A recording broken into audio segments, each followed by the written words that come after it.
जय सिया राम मित्रों।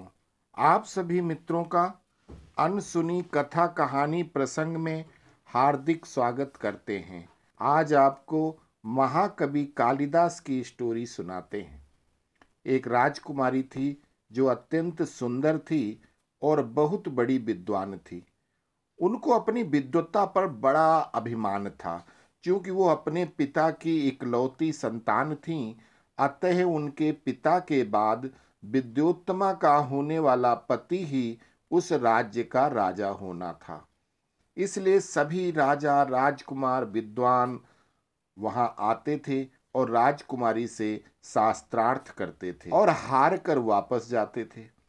कोई भी राजकुमारी को शास्त्र में हरा नहीं पाया, जिससे राजकुमारी ने सभी का अपमान करके वापस भेज दिया। अब राजकुमारी से अपमानित विद्वानों ने मिलकर एक योजना बनाई कि इसकी शादी किसी मूर्ख से कराई जाए।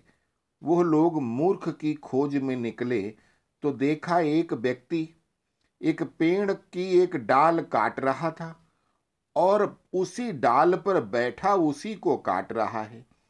तो विद्वानों ने आपस में बात किया कि इससे बड़ा मूर्ख कोई और मिल नहीं सकता। तो उसको पेड़ से नीचे बुलाया और बोले कि तुम्हारी शादी एक राजकुमारी से करा देंगे, लेकिन उसके लिए तुमको मौन रहना होगा। अब भैया किसी मूर्ख एक तो और उसको कह दो कि राजकुमारी से शादी करा देंगे, वो तो खुश हो गया। फिर उसको लेकर विद्वान पहुंचे विद्योत्तमा के पास और बोले कि ये मेरे गुरु हैं, लेकिन ये मौन व्रत रखे हैं, अतः शास्त्रार्थ जो भी होगा आप इनसे इशारों में ही कर सकते। शास्त्रार्थ शुरू हुआ।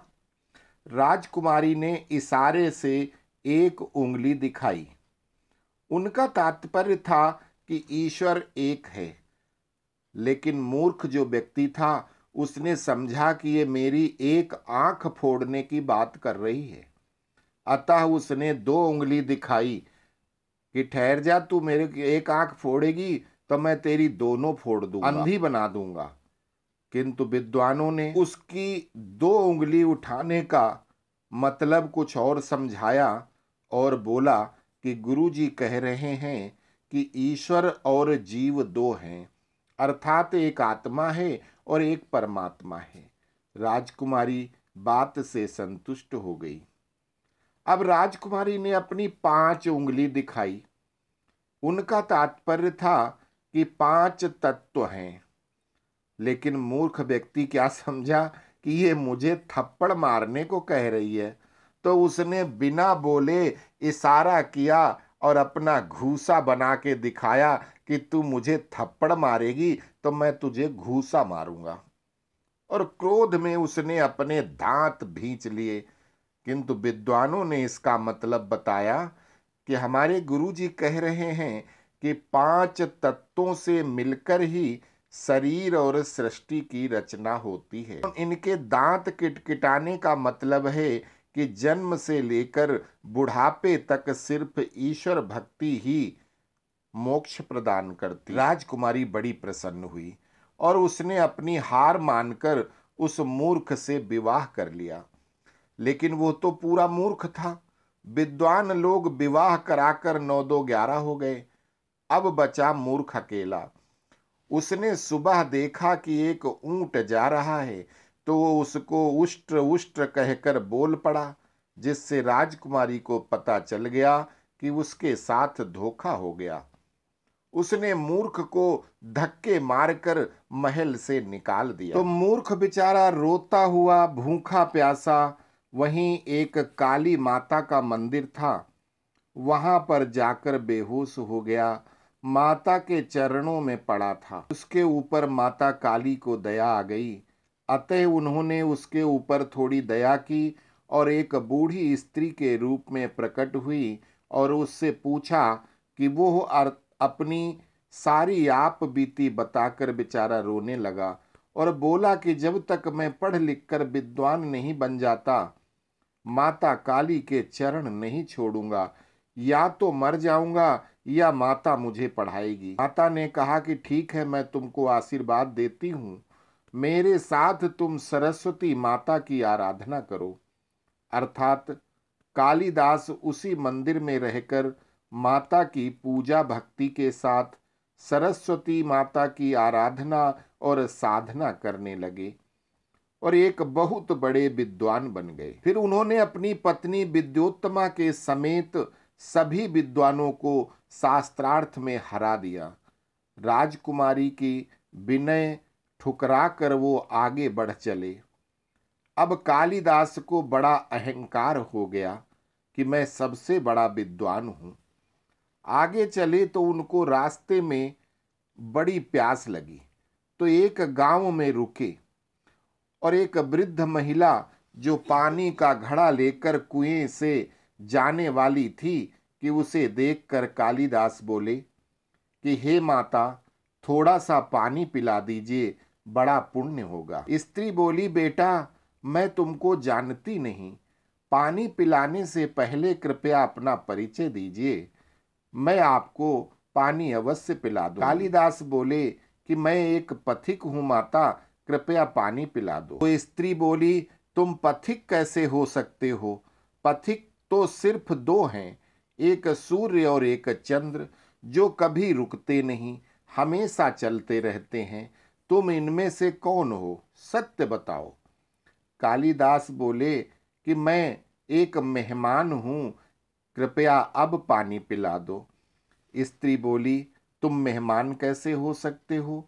संसार में दो ही मेहमान हैं, एक धन और दूसरा यौवन। इन्हें जाने में समय नहीं लगता। सत्य बताओ कि तुम हो कौन? अब कालिदास निरुत्तर थे। फिर हिम्मत करके बोले कि मैं सहनशील हूं, अब पानी पिला दो। स्त्री बोली, सहनशील दो ही हैं, एक पृथ्वी जो पापी और पुण्यात्मा सबका बोझ उठाती है, उसकी छाती को चीर कर लोग बीज बोते हैं, फिर भी वो अनाज से संसार में भंडार भर देती है। और दूसरे वृक्ष हैं जिन पर पत्थर भी मारो तो भी मीठे फल देते हैं। तुम सहनशील नहीं हो, अब बताओ तुम कौन हो? कालिदास की प्यास के मारे हालत खराब थी, मारे के बेहोशी आ रही थी। झल्ला कर बोले, मैं हठी हूं। स्त्री बोली, फिर असत्य, हठी तो दो हैं, पहला नख और दूसरा केस, कितना भी काटो बार बार आ जाते हैं। सत्य बताओ, तुम ये ब्राह्मण की वेशभूषा में हो कौन? कालिदास एक साधारण महिला से शास्त्रार्थ में पराजित हो चुके थे। फिर थोड़ा और झल्ला कर बोले कि मैं मूर्ख हूं। स्त्री बोली, तुम मूर्ख कैसे हो? मूर्ख दो हैं, पहला राजा जो बिना योग्यता के सब पे शासन करता है, और दूसरा दरबारी पंडित जो राजा को प्रसन्न करने के लिए उसकी चाटुकारिता करता है, उसके गलत तर्कों को भी सही सिद्ध करने की चेष्टा करता है। तुम मूर्ख भी नहीं हो सकते, अब बताओ कौन हो? अब तो कालिदास कुछ बोलने की स्थिति में नहीं थे। सीधा वृद्धा के चरणों में गिर गए और पानी की याचना करने लगे। वृद्धा ने कहा, उठो वत्स। आवाज सुनकर कालिदास ने ऊपर देखा तो साक्षात माता सरस्वती खड़ी थी। माता ने कहा, तुमने शिक्षा के बल पर प्राप्त मान और प्रतिष्ठा को अपनी उपलब्धि मान लिया और अहंकार कर बैठे, इसलिए मुझे तुम्हारे ज्ञान चक्षु खोलने के लिए यह स्वांग करना पड़ा। अतः विद्वता पर कभी घमंड ना करें, यही घमंड विद्वता को नष्ट कर देता है। आज से तुम्हारा नाम माता काली के भक्त होने के कारण मैं कालिदास करती हूँ। माता के नामकरण से कालिदास अति प्रसन्न हुए। माता ने उनको महाराज विक्रमादित्य के यहाँ उज्जैन में रहकर काव्य रचना का आदेश दिया और अंतर्ध्यान हो गई। तत्पश्चात कालिदास संस्कृत के महान कवि कालिदास हुए।